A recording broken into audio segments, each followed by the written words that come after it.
Hello, my name is Stephanie Pruitt Gaines. I am a poet. I'll share 3 short poems with you. Enslaved people planning their escape, who feared being hunted, would sometimes apply pungent spices to their feet to disrupt the dog's tracking ability. Onion and black pepper, 1849. She stows it away in apron pockets. As she prepares a meal she will not sit down to eat, knowing one day sons, brothers, lovers, others may run. Teaspoons of possible salvation rubbed on the heels, dashed around the sole of stolen boots with hope that it will defeat the hounds. Let those well-seasoned feet run. Who in here loves bacon? All right. Who in here is plant-based and has maybe moved from that, but we're loving the gardens? All right, I'm feeling both sides. So this is an appreciation of the meats that some of us have chosen to no longer eat, with loving irreverence. Ode to swine. We have deserted you. Way out of no way on a plate, used to be immune to trichinosis, doses of fatback swim in my veins, passed down from grandpappy's pappy, pleased to have meat in hand. We are the inventors of waste not. I do not want to smile so big in the mornings when I hear my fiance shuffle in our stainless steel kitchen, marinating my air with thick cut skillet sizzling, pour the drippings in the old coffee can. Goodness. Because I want to wear my red dress this summer and feel the blood flow unfettered through me. But the smell woos. Just one lick. I won't even chew. Me with my fist in the air, natural hair, revolutionaries must resist pork chops. Revolutionaries must resist pork chops. Revolutionaries must resist pork chops. This is the pressure that attacks. Somebody flush these arteries.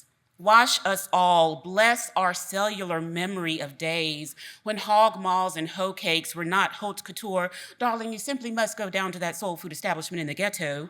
Delicacies. Unclean of the world, unite. Raise your hooves, shake and unscale, tail fin, kiss it up to God and go. Don't stop, get it, and go, because if we always contemplated cleanliness before letting things enter our bodies, some of us might not have been conceived. You are dear fodder. We ate inside out, in a blanket, in some beans, a simmering pot of collard greens, smoked in a pit with apple in mouth, bologna shoulder, fried rinds, and souse. From your sty to Bed-Stuy, we progress, but never forget the greasy, suck our fingers. Thank you, Lord, for this meal, sustenance. Thank you. Now the poem that is part of the poetry walk that you'll see today in the gardens. Mississippi Gardens. Slaves, she answers, as I sink my fingers beneath the roots. The knees of that blue house dress are threadbare. She wears it on Tuesdays and Fridays when we tend the flowers. Pulling weeds ain't a time for talk, she chides. I watch her uproot the creeping Charlie. The fragrant blossoms we protect hug our whole house. Sweet peas were my choice. We rarely buy those things for sale in the gardening aisle. Don't make sense to work the earth and not feel it. I wanted those thick cotton gloves, but they stayed on the shelf. You gotta learn the difference between dirt and soil. Sometimes I notice how the ground changes, denser, darker, moister, a little more red in some places. In social studies class, we learned about crop rotation and how it keeps the land fertile. Mama, What did they used to grow here?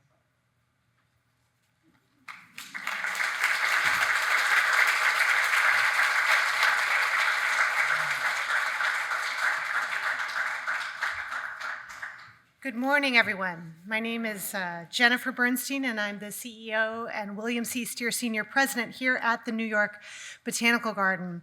Please join me in applauding Stephanie Pruitt for her extraordinary reading.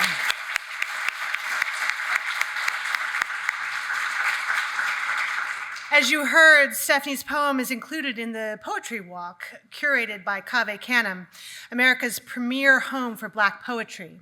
The Poetry Walk is part of this year's African American Garden, Diaspora, Same Boat, Different Stops, which we're here to celebrate. I'd like to start by acknowledging that the New York Botanical Garden is located on the ancestral homeland of the Lenape Delaware people. We honor them and acknowledge their displacement, dispossession, and continued presence. The African American Garden, along with the Bronx Foodways Oral Histories Project and this symposium, are all part of the Garden's Food Humanities program, which is generously supported by the Mellon Foundation. After this morning's program, I hope that you will all join us for the official opening of the newly planted African American Garden. And please note that following the symposium, there will be trams outside the auditorium to take you to the site. The African American Garden is a 3-year project to share the histories and lived experiences of people of African descent through plants. In 2022, under the title Remembrance and Resilience, we acknowledged the botanical contributions of African Americans in the United States. In 2023, we spotlighted culinary and other plant traditions from the Caribbean. This year, the African American Garden explores the journeys of both people and plants. Through more than 160 plant varieties, and it may have gone up a bit, I'm not sure, we tell the stories of plants as sources of physical and spiritual nourishment, as food, yes, but also as remedies and for religious and creative purposes. The African American Garden also acknowledges the violent histories that are often associated with the movement of plants and how their trade drove the enslavement of African people in this continent. Our symposium this morning explores these plant histories of displacement and transformation and how they have contributed to shaping African diasporic identities from gardening to cooking and eating. We've brought together an impressive group of authors, culinary historians, poets, and food activists who reflect the African diaspora's cultural, linguistic, and geographic diversity. In our first session this morning, we feature 2 extraordinary award-winning writers and thinkers, Camille T. Dungy and Dr. Jessica B. Harris. They will discuss Camille's latest book, Soil, The Story of a Black Mother's Garden. Soil has been widely acclaimed and was recently selected for the 2024 Award of Excellence in Nature Writing from the Council on Botanical and Horticultural Libraries. Camille is also the author of Guidebook to Relative Strangers, Journeys into Race, Motherhood, and History, a finalist for the National Book Critics Circle Award, and 4 collections of poetry, including Trophic Cascade, winner of the Colorado Book Award. She also edited Black Nature, 4 Centuries of African American Poetry, the first anthology to bring African American environmental poetry to national attention. Her writing has appeared in numerous anthologies, as well as The New Yorker, the Paris Review, and Literary Hub, to name a few. You may also know her as the host of the Immaterial podcast, a university distinguished professor at Colorado State University. Her honors include the 2021 Academy of American Poets Fellowship, a 2019 Guggenheim Fellowship, an American Book Award, and fellowships from the NEA in both prose and poetry.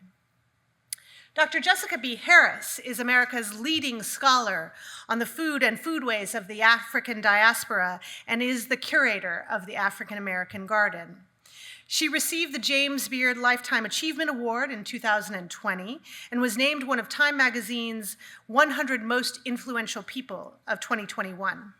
In the same year, her book, High on the Hog, was adapted into a Netflix series, which won a Peabody Award and an NAACP Image Award. In its second season, the show features an interview with Dr. Harris in the African American Garden here at NYBG.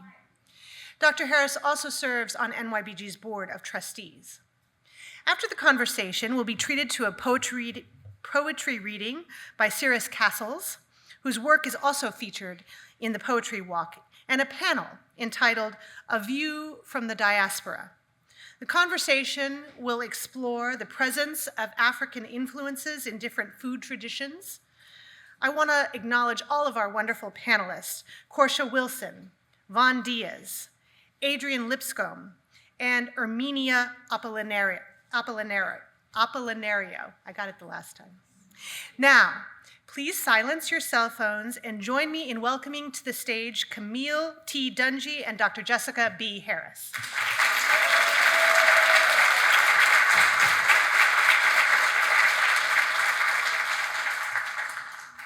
Welcome, welcome, welcome this morning to our discussion that is really celebrating soil. And I love that in your poem, you talked about the difference between dirt and soil. So why don't we just start even with that? What is the difference between dirt and soil? How many people don't know the difference between dirt and soil? Okay, thank you for honesty. Yeah. Thank you for honesty. Why don't we start with that? The fundamental difference between dirt and soil is potential for growth, for futurity. Soil has in it living organisms and other supportive elements that allow growth to happen. And so even that which could get you dirty, soil can soil you, has inside it the possibility for new beginnings. In terms of thinking about Black life in particular, it felt important to me to think about the fact that there are those living organisms inside soil that help to make it generative, but also soil has to contain in it decay and regeneration and death and loss. And so soil, to prepare itself for something new, addresses trauma and damage and the hardships of the world and builds into it some kind of life-giving future forces. And that feels to be really, really relevant to Black experience for how we regenerate out of hardship. Okay. Well, having said that, your book's subtitle is The Story of a Black Mother's Garden. So what is a Black Mother's Garden? How would you define that? And how does that grow out of the book's title, Soil? Soil is the reflection on 7 years of my family's journey to diversify the environment around us from the ground up and starting in our own yard, which is sometimes all we can do, right? Just start right where we are. There's so much to do. We moved to a predominantly white town. By predominantly, I mean like really predominantly. And had to figure out how to make a space in that town for ourselves. But also, I have moved from California, which is essentially like living in the Garden of Eden, we moved to northern Colorado where the climate it's not weird for its place. It's right for where it is, but it is, we can get snows as late as June and as early as Labor Day. And it's hot and high and dry and rugged, a tricky place to grow things. And we moved into this, and my yard was super monochromatic. It was just a big turf lawn and some evergreen trees and a rock.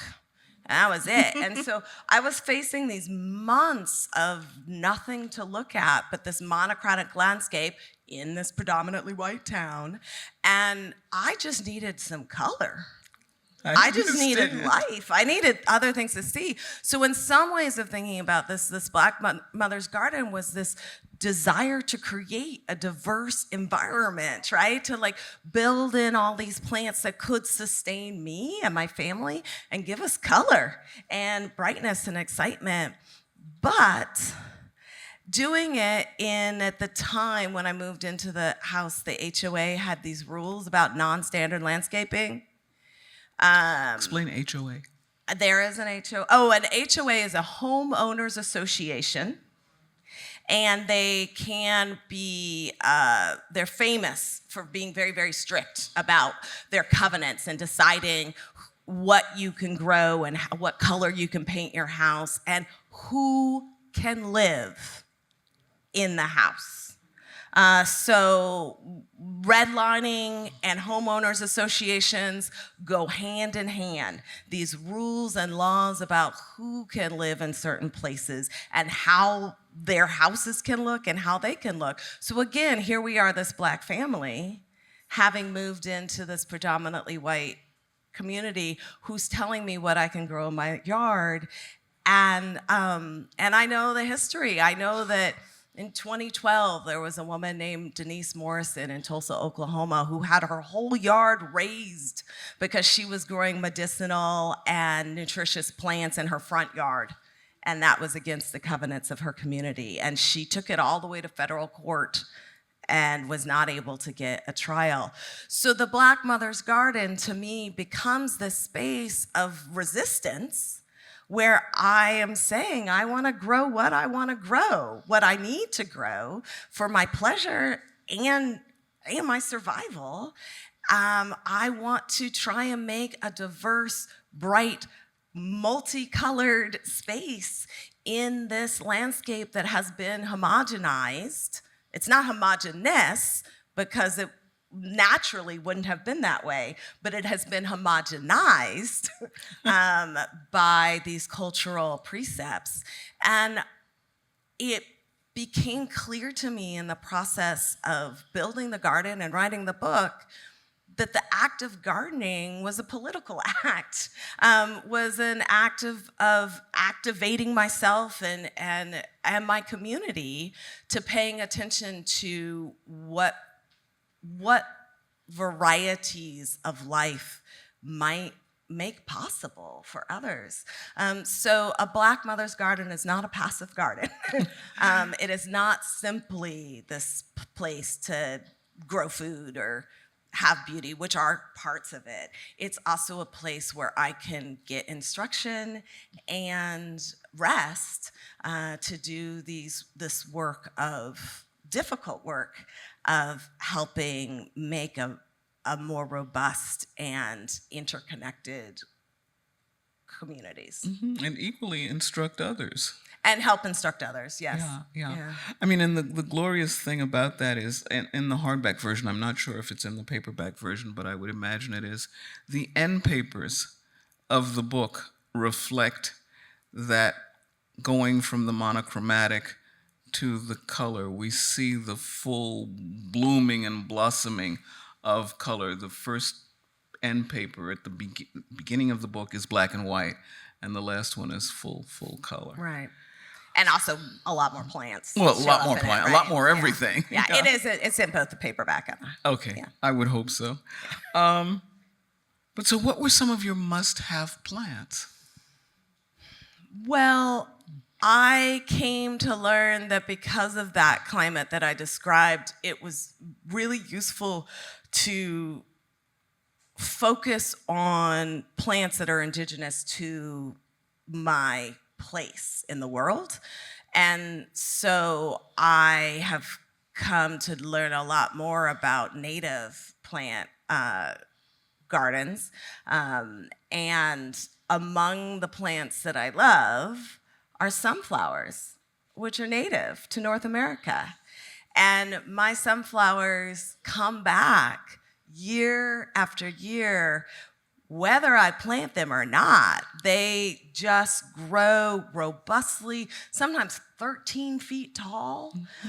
And they're like here now, which I love about them. And then there's another little plant that grows around the feet of the sunflowers that's called Nuttall's larkspur, and it's this little purple plant that also blooms all seasons. And when other plants that aren't indigenous to my area, which I also like, but when those late snowstorms come or early, like thinking about freezing, kind of, not the hard killing frost, but like maybe we're gonna get cold, like all those other plants, like they are drama queens and they're done, you know. Sorry, they're like me in the cold, like it's too cold, I gotta quit. But the native plants are like, thank you very much, we needed a little bit of snow, it just like sets off our color, and they like just keep going. And so I learned from the native plants how to roll with it. Okay. But the other thing that I remember, and I may not remember it correctly, so feel free to correct me if I'm wrong, you talk about how you don't mind if the petals of your sunflowers are eaten by other things, so that there's this kind of symbiosis that occurs in your garden between flora and fauna, if you will, and all of the animals that come that are a part of it. Thank you for bringing this up. So sunflowers are edible root to flower to seed. You know, you probably know sunflower seeds, right? And then we can get the oil, but you also can dry the root and eat it. You can make the root into a paste. You can do all kinds of things. You can, when the sprouts come up, you can make sunflower greens, pesto, and such like that. That's for us. I have loved going on these food journeys to discover what could keep me alive, just growing out there in the yard, you know? But also, I've got all these birds that come and eat the sunflower seeds, obviously, once they start to get big enough, but they also will eat the flower petals around the rays. And at first I was like, what are you doing, goldfinches? But the goldfinches are gold because of their diets. The gold pigmentation comes from the food that they find in the world. So if I'm looking at that goldfinch and finding that goldfinch beautiful, I should not begrudge the goldfinch my flowers. Also, there's a lot of sunflowers, so it's okay. There's enough for everybody, you know? But that sort of like, and having, you know, not using herbicides and pesticides and growing more native plants, just watching the exponential increase in birds and butterflies, and like, there's only one kind of bee that's a problem to like the European honeybee will sting you. All the other bees are like solitary bees. They're not warrior bees. They're not gonna bother you, and they're so pretty. They're really fascinating to watch. And so I've gotten over these years with this garden, I can just look at this. I'm not just talking about human diversity, like I'm just talking about this like diversity of living beings that come and visit my yard that I don't see other places. And it's a delight. I can only imagine. I have to visit your garden one day because it just sounds amazing. What is your first garden memory? What's the first garden you remember? Or Yeah, I think it's the garden I grew up with. I grew up in Southern California in a very, very, very planned community. And I mean, the community I grew up in Southern California was so planned that you couldn't leave your garage door open more than 4 hours at a time.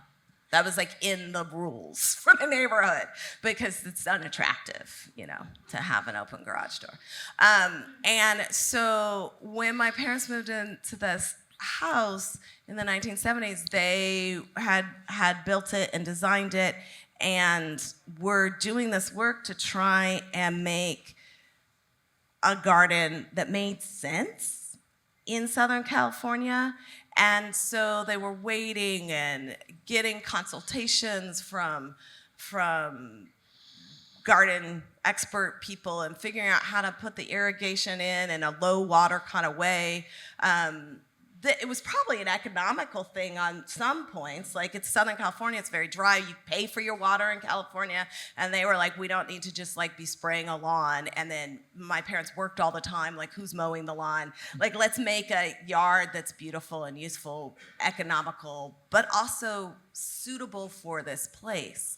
And so I remember that you can have something really quite lovely that is not like all the other yards around of things that are imported from Europe or the East Coast to be able to make this space. I remember that kind of feeling of welcome and grace and fitting in with the environment. But I also remember that in the process of taking the time to make this decision, my parents got a knock on the door one day that somebody from the homeowners association, or the neighborhood council as it was called in that community, this white man came to my parents' door and told them that they were in violation of the council rules by taking so long to do their yard. And my father responded by saying, this is 1975, he responded by saying, oh, but I'm very concerned about the environment, or the ecology, he said. I'm very concerned about the ecology. I intend to leave the yard like this, which was just dust. Because I want to be in line with the ecology. Aren't you also worried about the ecology? And this white man is just terrified. Like, they let these black people move into this neighborhood, and they're going to have a dirt yard. It's all over.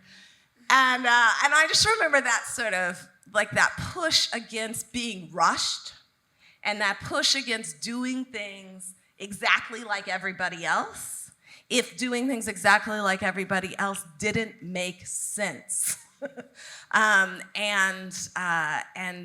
what they built eventually was this really, really gorgeous, welcoming, also often using native plants, fruit trees, it was a gorgeous garden. And so I just remember that, and I remember that it takes time to do, and I remember that in the taking time to do it, you might have to deal with some resistance. Okay. And I've noticed that you talk about yard until it becomes garden. Interesting. That's why she's Dr. Chesapeake. No, but I was listening. But that you talk about my yard, my yard, my yard, and then it becomes my garden. Mm-hmm.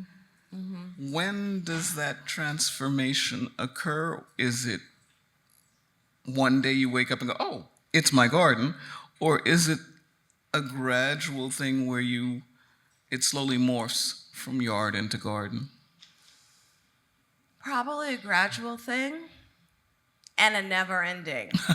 Okay. Never ending.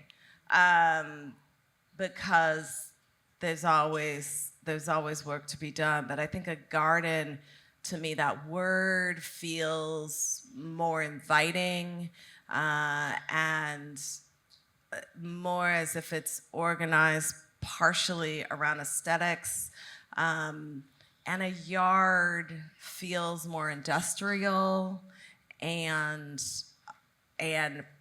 really kind of purely utilitarian and also like a bit of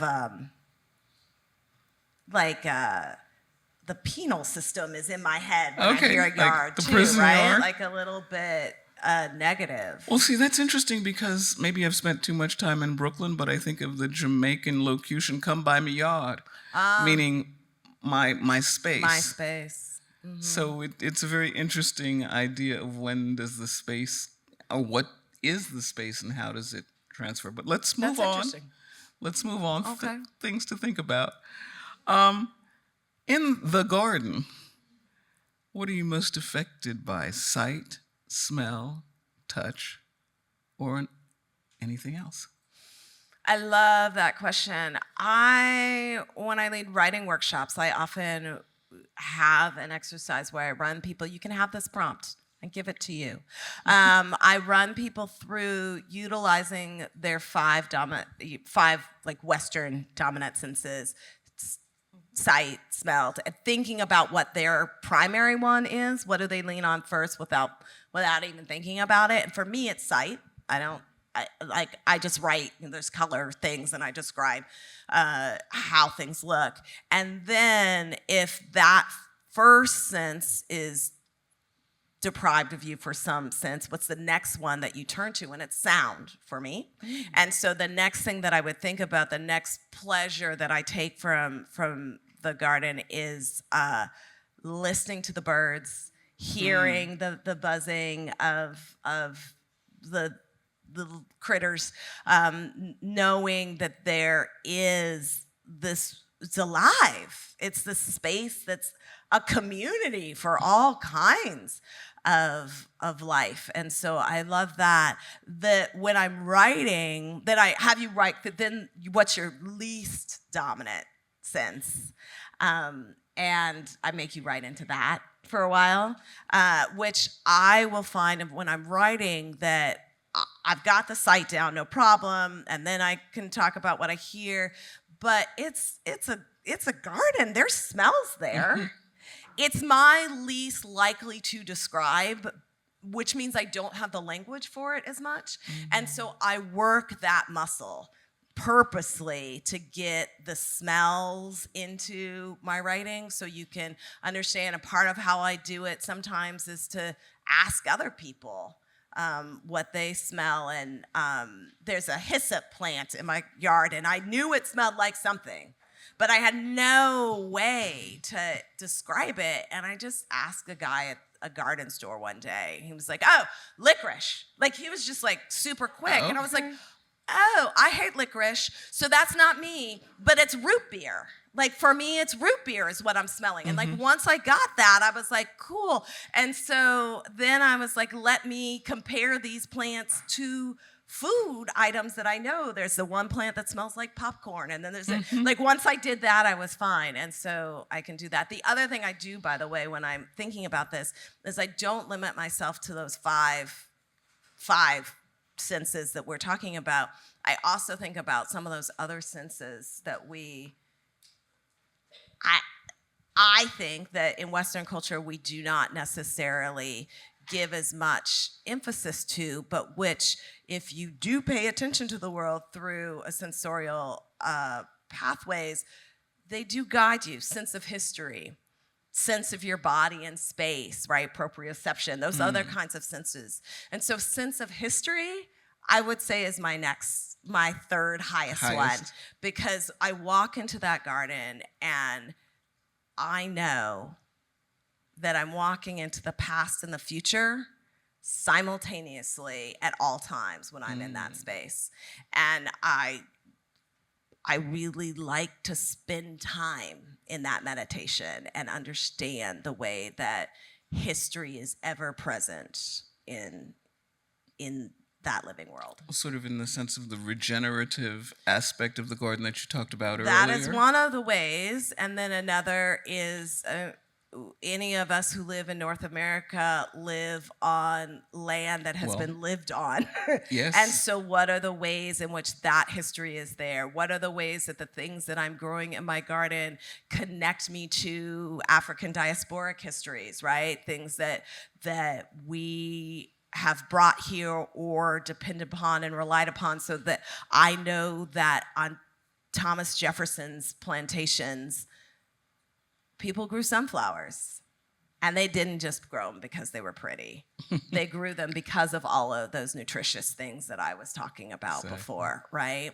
In addition to that they were pretty. And so part of my insistence on growing things as I choose is in reflection on and an homage to people who did not have those choices. And I want to give that kind of liberty in that space to myself and to the legacies I carry. Okay. Do you have a favorite garden? Doesn't have to be yours. Yeah. But just... It's not mine, probably, because of the work that also has to go in, you know? Like, so in my own garden, I'm also, like, I love it and I enjoy it, but I'm also like, ooh, boy, that, you know, like, I better get on that kind of thing. I think for me, probably the fundamental garden is Ann Spencer's garden in Lynchburg, Virginia. There's a poet named Ann Spencer who was a Harlem Renaissance era poet. She's on the stamps for the Harlem Renaissance stamps, but she never left Lynchburg. Harlem came to her. And like everybody who was anybody in the history of 20th century Black America who traveled through Ann Spencer's home and garden. W.E.B. Du Bois, Langston Hughes,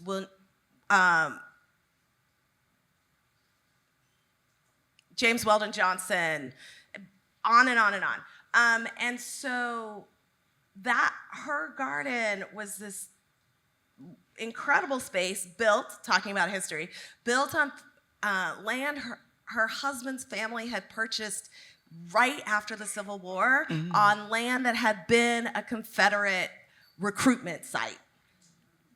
And they turned this space into a welcoming space for Black people, often political activists. She met James Weldon Johnson when she was founding the first chapter of the NAACP in Lynchburg. And she created this garden that was profoundly beautiful and relaxing and comforting, and used native plants and also other plants that do well in the East Coast, and not much food.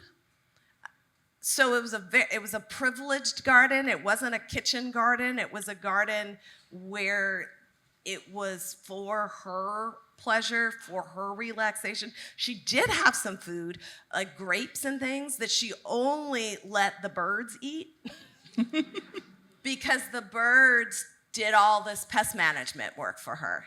And so it was her payment to the birds for their help in keeping, it's Virginia, they're bugs. So these birds were keeping the bugs down, and she was repaying the birds their effort by letting them eat these grapes. And the garden still exists. It was refurbished in the 80s by her son and a group of white garden club women in Virginia. And so the space then became this, Lynchburg is a super segregated place, and still. And so it became this place of a collaborative integration in the community, which is a really wonderful thing. And I taught in Lynchburg for some years and would go into the garden, into Ann Spencer's garden, and see this as a place where a poet, an activist, a mother, and a host was able to make a space of resistance and relaxation and beauty. And so I think that that's my model garden. Okay. And you mentioned that she was a poet, a mother, an activist, and a host.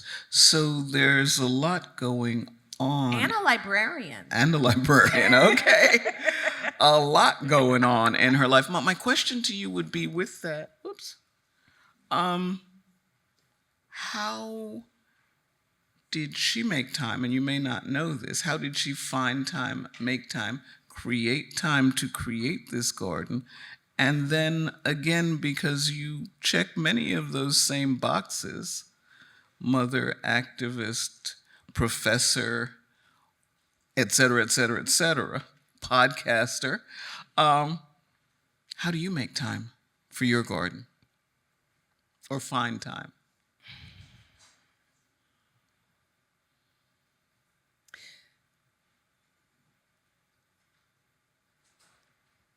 I think one of the ways, there's been a welcome, wonderful resurgence into Ann Spencer's life. And one of the books talks about part of her insistence on how to be an active person in all these ways was to also insist on time for herself. So she was of mixed descent. Her grandfather was a prominent tobacco person. You would know the name. And her father's family was mixed Seminole and African descent. She had this long, luxurious hair, and she would brush that hair. I think it was 150 strokes a morning. Oh, Lord. And that process, that I can imagine, it's like a rosary beads, but your meditation. hair. You know, that process of doing that every day was for her not just about vanity. It was about spending time with herself, on herself. And so that feels important. And then the garden for her was also that way for her to be doing something that was benefited herself, but also worked out in the world. For me, part of the balance has to do with, again, integrating my life and allowing more diversity in.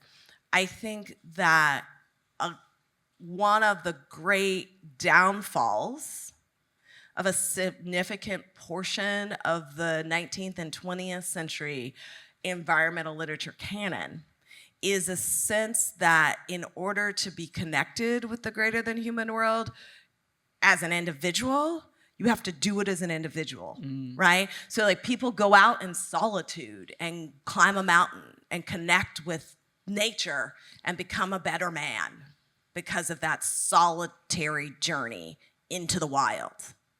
And I don't have time for that, right? Like, and so I had to learn how to bring my daughter with me, and she doesn't really like hiking. And I was like, you gotta pack so many snacks when you're hiking with a kid. They're hungry like every 2 steps. Then they gotta pee. And you either have to teach them how to pee outside, or you just have to listen to, I have to pee every 2 seconds. It's just not so fun, you know? And so, but how can I, in my little yard, like I just have to tell you, this is not, like people are like, your yard sounds really, it's not a really big yard. I know all largeness and smallness is relative, but it is not this botanical garden here in any kind of way. So I had to learn how to, in my yard, bring my daughter in, like come up with like games to make weeding fun. So she would just like enjoy it, which might mean that the weeding was like only halfway, you know, we're not getting all the root systems out, but we're getting the flower heads that are gonna seed, you know, like make compromises on what it is you can do, and learn how to write about being in connection with the greater than human world in a way that also brought my family into it. So in my writing, I'm also talking about doing the laundry and what I'm cooking and how I'm teaching my kid, because we're doing homeschooling because it's COVID.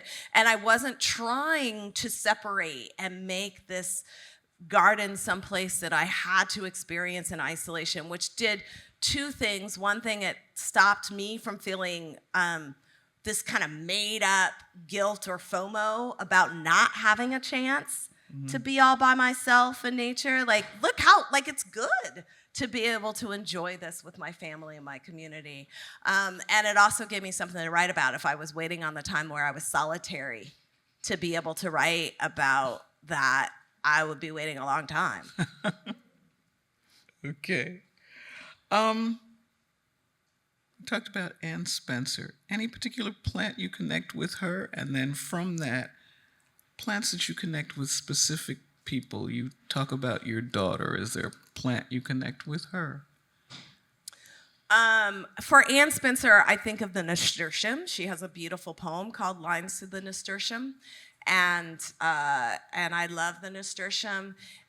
It's one of those plants that is really lovely. It's beneficial like marigolds are. A lot of people who grow marigolds around a ridge of a vegetable garden because it's like a pest management. Certain kind of critters don't like the marigolds, so then they won't go at your tomatoes. Nasturtium does a similar thing. Nasturtium is also edible. It makes a salad really like a peppery delight. Oh, yeah, inside a those salad. little buds. Those Those little and after yellow. They yeah. have these. Oh, when the earwigs get in, you do have to wash them to make sure that doesn't happen. No, not the earwigs. The just the little thing that's sort of like a caper that's left. Oh, that's inside after, inside the nasturtium. really Yeah. peppery. I just bought Yeah. some last week. They're wonderful. Quite delightful. So then they are, I think they were one of my gateway plants to, if I grow an edible garden, it doesn't just have to be tomatoes and peppers and string beans. Like there's a lot of plants that you wouldn't necessarily consider to be edible. Violets, like Johnny Jump Ups, those have more nutritious value than okra. Oh, come on now, be nice to okra. Oh, anybody who knows me, you gotta be kind to okra. I'm not downplaying okra. I can't grow okra where I live, though. Okay. So, but I can grow violets, you know? And I know that enslaved people in Virginia on that Jefferson plantation in Monticello, his summer home and plantation, it's his summer home and also his working farm. Like, I love how they talk about that. Like, I'm like, okay.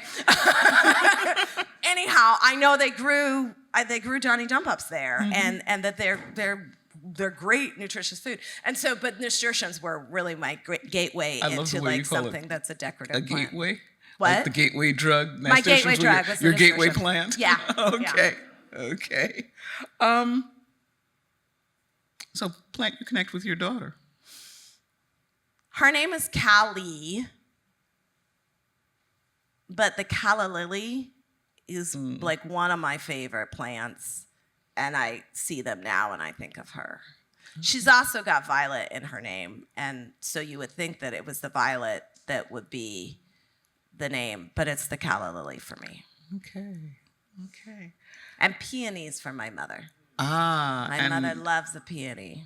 It's peony season in Massachusetts, and they are just exquisite this year. I don't know what happened, but they're just lush, absolutely glorious. Do you have a gardening preference among the three F's? Flowers, fruit, or food? Well, fruit is food, but flowers, fruit, or food? Edible in another kind of way. I love other people's fruit trees. Have yourself a fruit tree and I will be your friend. I will come over and I will help take the bounty from you. But I have a personality whereby if I had a fruit tree and it started fruiting, and then it would be like, there's so much to do, like for that whole week when the fruit's in, and that's all you can do, and I get overwhelmed. So I have a volunteer apple tree coming in the yard right now, and I've trellised it so that I'm hoping to like keep it so that I can like access the fruit without having it take over. So it's not fruit for me in my own yard. I think it's the flowers. It's the flowers. I like the way that flowers look and all the many things that they do. Okay. And within those flowers, aside from the calla lilies and the violets, do you have a favorite plant? Yeah, I can't grow calla lilies where I am. You have to have a much moister environment. Yeah, I think we said I think it may be the sunflowers or the nettles, larkspur. Dependably. Also, I think for those two, they last, right? They last the whole season. There's other ones. There's this plant that I love. It's a Rocky Mountain iris. It's a very, very, don't think of those big bearded irises or the Siberian iris. It's this little thin stalk with this little mouth that reminds me of like a wolf's mouth. And it's kind of purple with a yellow tongue. And it is so fleeting. Like if I'm out on tour, I could miss it. Like if I'm gone for a week and a half, I could miss it coming up and going. But when it comes, I'm so happy. Does it signal anything? I mean, it's like spring is here. It's okay. We're in high summer now. It's just pretty. It's just pretty. When do they bloom? It just bloomed. It just finished blooming. So I guess it is. I'm serious. We're late. Like we got, like it's officially spring/summer. Like 2 weeks ago. Okay. That it came. My sunflowers are still just that tall and they're greens. So I guess it does signal spring a little bit, but I just like it. And you can't you can't cut it and take it in side. It just will wither up immediately. So there's something in me also that really respects that. I mean, this plant comes up for 2 weeks a year, and somehow it's managed to like keep itself going for how many tens of thousands of years, despite a whole period where it was considered a weed, and people tried to eradicate it because I guess if cows eat it, it won't be good. There's a lot of growing in my yard that cattle farmers wouldn't like. But I'm not a cattle farmer, what? so it's okay. Pretty much anything that's indigenous to Colorado is on the Weeds of the West list because they go against the needs of agriculture and cattle grazing.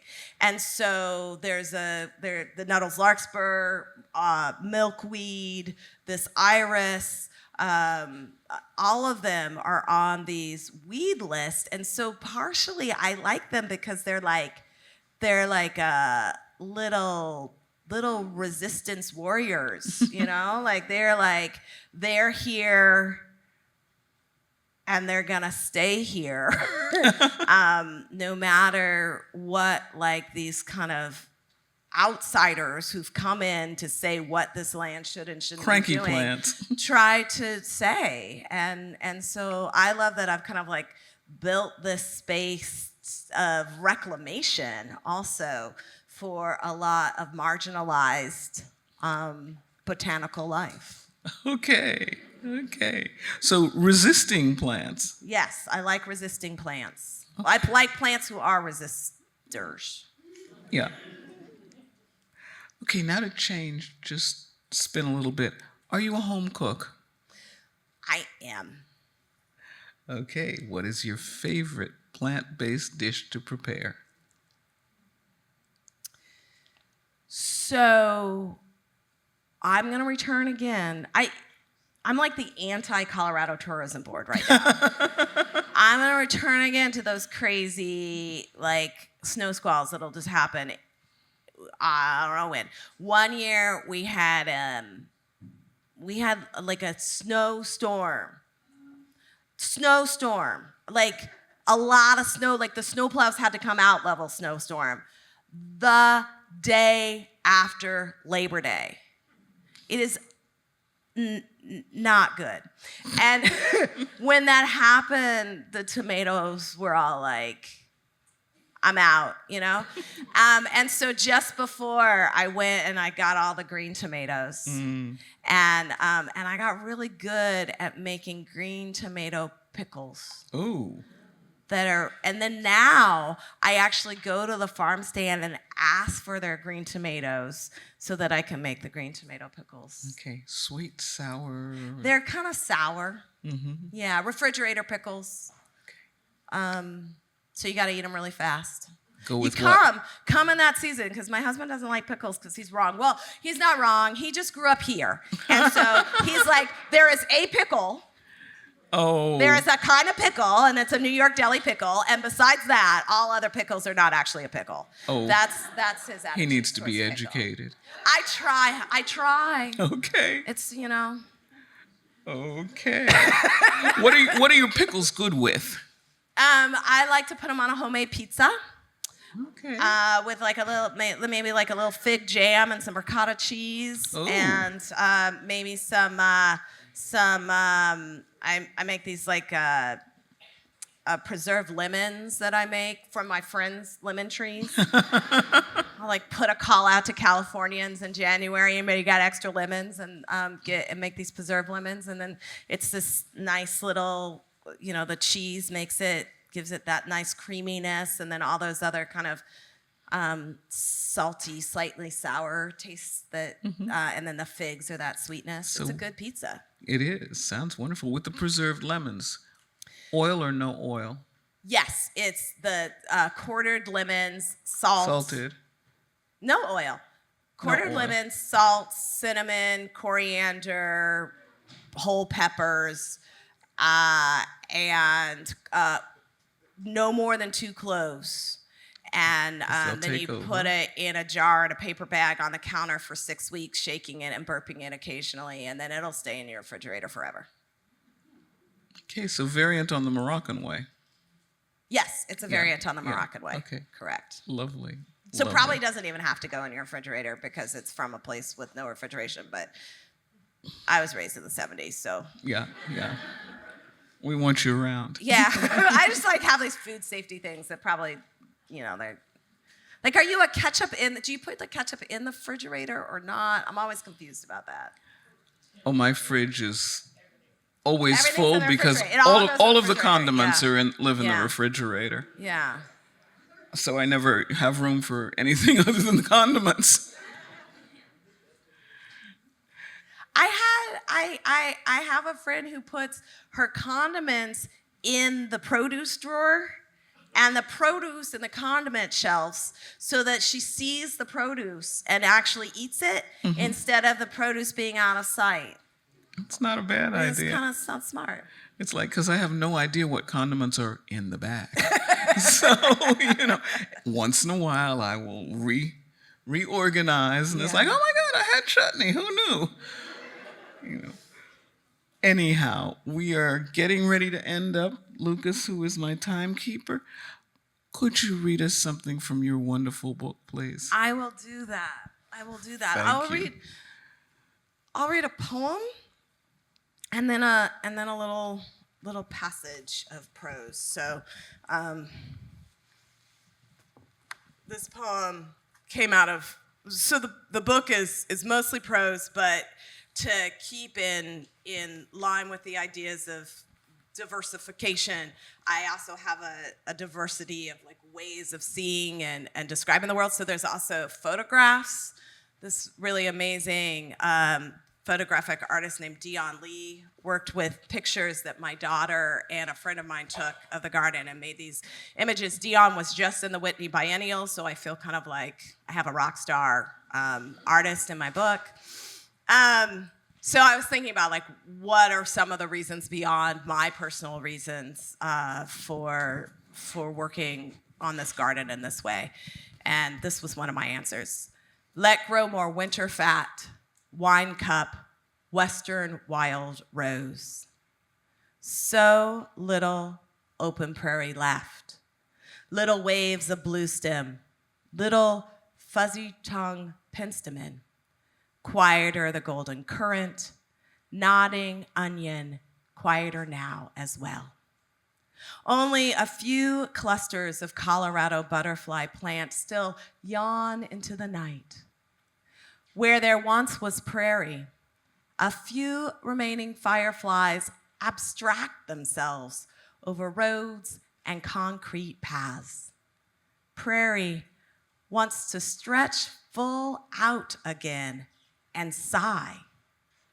Purple prairie clover, prairie zinnia, prairie dropseed nodding into solidago, bee balm brushing rabbit brush, prairie once, prairie once, prairie once.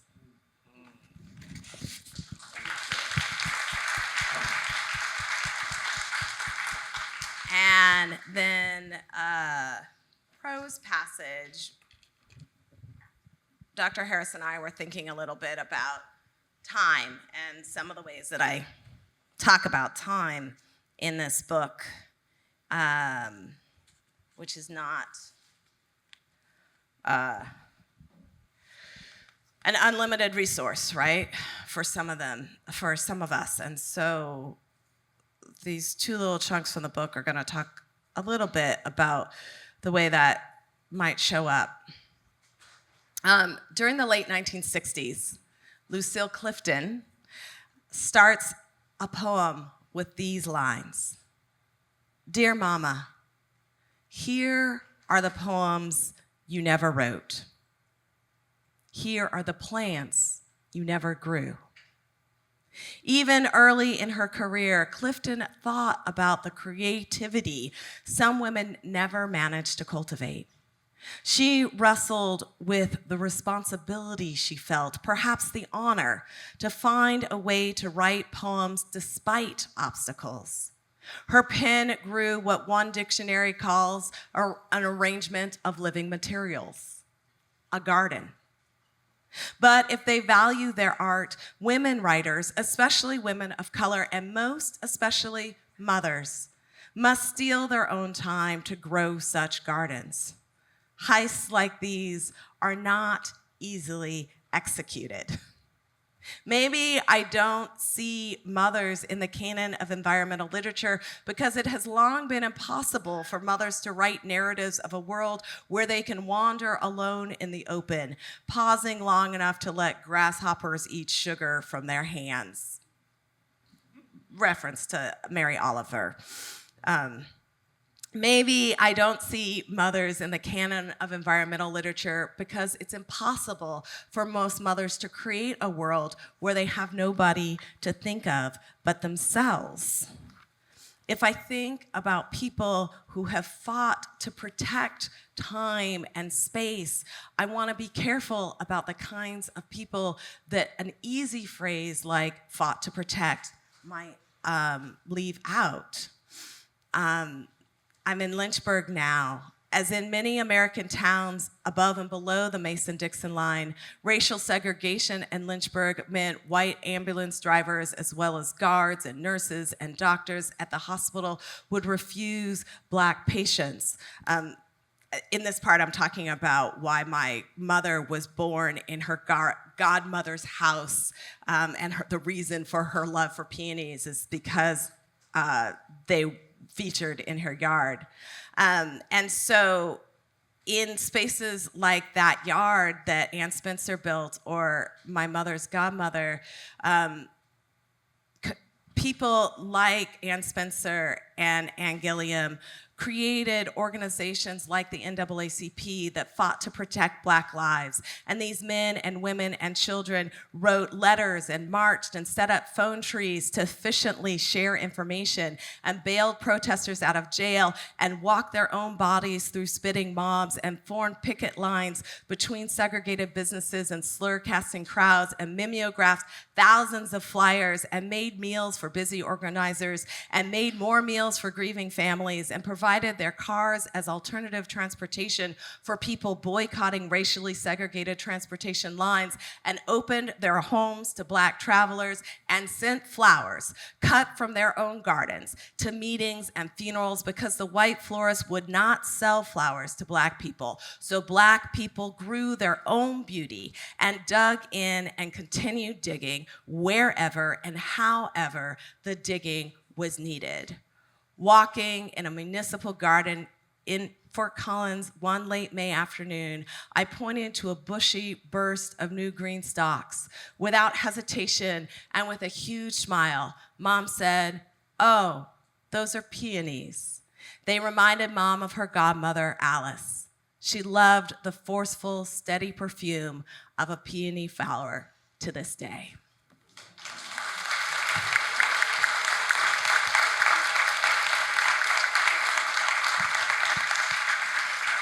Thank you.